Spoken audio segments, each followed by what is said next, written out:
প্রাচীন রেল স্টেশনগুলির মধ্যে অন্যতম বর্ধমান রেল স্টেশন। ব্রিটিশ আমলে তৈরি এই স্টেশন কয়েক হাজার মানুষের যাতায়াত ও রুজি রুটির পথ। এর প্রত্যেকটি ইঁটে লুকিয়ে রয়েছে শতবর্ষের গল্প, অবিস্মরণীয় স্মৃতি আর কত শত যাত্রার পদধ্বনি। পশ্চিমবঙ্গের পঞ্চম সর্বাধিক জনবহুল বর্ধমান শহরের প্রাণের স্পন্দন। শহরের লক্ষ লক্ষ মানুষের জীবনযাত্রার সঙ্গে ওতপ্রোতভাবে জড়িত রয়েছে এই স্টেশন। বর্ধমান রেল স্টেশনটি একটি ঐতিহাসিক রেল স্টেশন। তার কারণ, পশ্চিমবঙ্গের যে সর্বপ্রাচীন রেল স্টেশনগুলি রয়েছে তার মধ্যে বর্ধমান রেল স্টেশন একটি। আমরা দেখতে পাই পশ্চিমবঙ্গে প্রথম রেল লাইন চালু হয় 1854 খ্রিস্টাব্দের সেপ্টেম্বর মাসে। হাওড়া থেকে পান্ডুয়া পর্যন্ত প্রথম রেল চালু হয় এবং তার কয়েক মাস পরেই 1855 সালের 3রা ফেব্রুয়ারি নতুন লাইন চালু হয়। লাইন পাতা হয়েছিল রানীগঞ্জ পর্যন্ত, কিন্তু ট্রেনটা এই দিন চলে হাওড়া থেকে বর্ধমান পর্যন্ত। 1854 সালে প্রথম রেল পরিষেবা চালু হয় পশ্চিমবঙ্গে। প্রথম রেলের চাকা গড়ায় হাওড়া থেকে পান্ডুয়া পর্যন্ত। ঠিক তারপরেই 1855 সাল, অর্থাৎ আজ থেকে প্রায় 170 বছর আগে রেল পরিষেবা চালু হয় বর্ধমানে। ইতিহাস ঘাটলে জানা যায়, হাওড়া থেকে রানীগঞ্জ পর্যন্ত লাইন পাতা হলেও প্রথম দিন বর্ধমান পর্যন্ত ট্রেন আসে। প্রায় 3 ঘন্টা 10 মিনিট সময় নিয়ে হাওড়া থেকে ট্রেন এসে পৌঁছায় বর্ধমানে। চারিদিকে তখন সাজো সাজো রব। এই ঐতিহাসিক দিনে বর্ধমানের রাজা স্বয়ং প্রথম ট্রেনে আগত যাত্রীদের স্বাগত জানানো ও তাদের খাওয়া দাওয়ার ব্যবস্থা করেন। সেই আদি পথটি বর্তমানে মেল লাইন নামে পরিচিত। এর প্রায় 50 বছর পর চালু হয় কট লাইন। 170 বছর আগে চালু হওয়া সেই রেলপথ, যা মূলত রানীগঞ্জ থেকে কয়লা নিয়ে যাওয়ার জন্য ইংরেজরা তৈরি করেছিলেন, আজও কয়েক হাজার মানুষের যাতায়াত ও রুজি রোজগারের পথ। সময় থেমে থাকেনি। যুগের সঙ্গে তাল মিলিয়ে ভারতীয় রেলের পক্ষ থেকে বর্ধমান স্টেশনকে ক্রমাগত উন্নত করা হয়েছে। বর্তমানে 8টি প্ল্যাটফর্ম বিশিষ্ট এই স্টেশন। সারাদিনে প্রায় 300টিরও বেশি এক্সপ্রেস, মেল, এসএফ ট্রেন এখানে থামে। ইতিহাসবিদ সর্বজিৎ জোস জানান, বর্ধমান রেল স্টেশনটি একটি ঐতিহাসিক রেল স্টেশন। 1855 সালের 3রা ফেব্রুয়ারি প্রথম রেল চালু হয় হাওড়া থেকে বর্ধমান।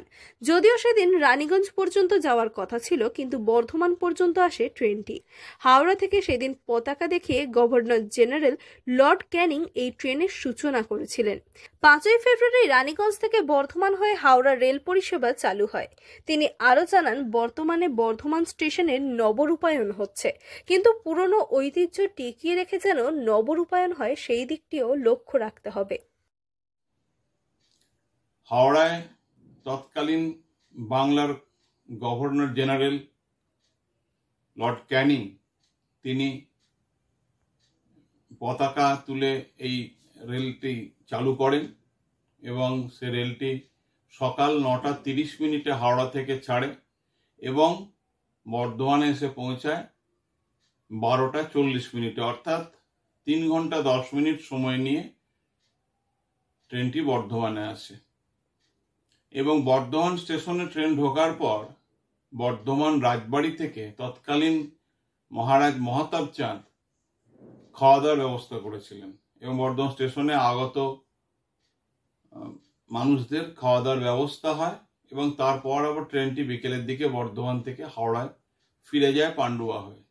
এখানে মনে রাখতে হবে যে আমাদের যে মেন লাইন বলি যেটাকে এখন আমরা, এটাই হচ্ছে আমাদের আদি রেল লাইন। পরবর্তীকালে রাস্তাটাকে আরো সংক্ষিপ্ত করার জন্য কট লাইন চালু হয় প্রায় 50 বছর পরে। তাই মেন লাইনে অর্থাৎ ব্যান্ডেল পান্ডুয়া হয়েই সেই ট্রেন ফিরে গিয়েছিল। এর ঠিক 2 দিন পরে, অর্থাৎ 5ই ফেব্রুয়ারি, রানীগঞ্জ থেকে হাওড়া রেল চালু হয়ে যায়। মূল উদ্দেশ্য ছিল রানীগঞ্জ থেকে কয়লা নিয়ে যাওয়া। যাই হোক, পরবর্তীকালে আবার এই রেলই কিন্তু আবার সিপাহী বিদ্রোহ দমনের ক্ষেত্রে একটা ভূমিকা গ্রহণ করেছিল, সেই ইতিহাস আলাদা। বর্ধমান স্টেশন বঙ্গের সর্বপ্রাচীন রেল স্টেশনগুলির মধ্যে একটি। হাওড়া এবং পান্ডুয়ার পরেই বর্ধমান স্টেশনের স্থান। তাই সেই প্রাচীন স্টেশনটি অবশ্য নবরূপায়ণ হচ্ছে আমরা জানি, যেহেতু এটি একটি ঐতিহাসিক রেল স্টেশন এবং একটি হেরিটেজ রেল স্টেশন বলা যায়, তাই সেই স্টেশনটির যদি সংস্কার হয় সেক্ষেত্রে যেন একটু হেরিটেজ রীতিনীতি মেনে করা হয়, এটা আবেদন থাকবে। এবং বর্ধমান স্টেশনের ইতিহাস যেমন অতি প্রাচীন, তেমন তার ঐতিহ্য ছড়িয়ে পড়ুক চারিদিকে, এটাই আমরা চাই। প্রাচীন রেল স্টেশনগুলির মধ্যে অন্যতম এই বর্ধমান স্টেশন। এটি কেবল যাত্রীদের ওঠানামার কেন্দ্র নয়, এটি ব্রিটিশ আমলের স্থাপত্য ও ইতিহাসের এক সাক্ষী। পূর্ব বর্ধমান থেকে সায়নী সরকারের রিপোর্ট, লোকাল 18 বাংলা।